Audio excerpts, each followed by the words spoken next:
Yeah, I mean, it's the nature of living, certainly in the United States. Again, there's over 88,000 chemicals that we get exposed to. Less than 200 have actually been studied for their long-term safety. So nobody really knows what happens when we get bombarded with this litany of various chemicals. And it's anything from what we breathe in the air, what we drink in the water, we get through the food.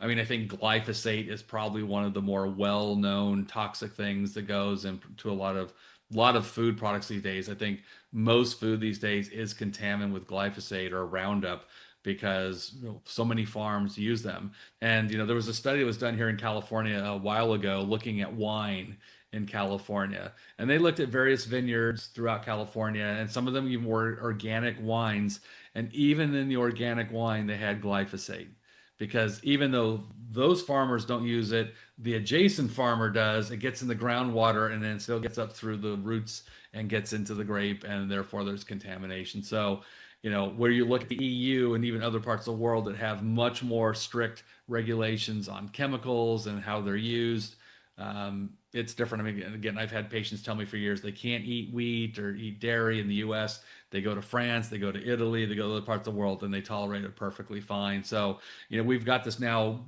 growing epidemic of people with food allergies, food sensitivities. I think a big driving force behind a lot of that is just the chemicals we put in food that are sensitizing people to the food, and it's not really the food itself that's causing the problem.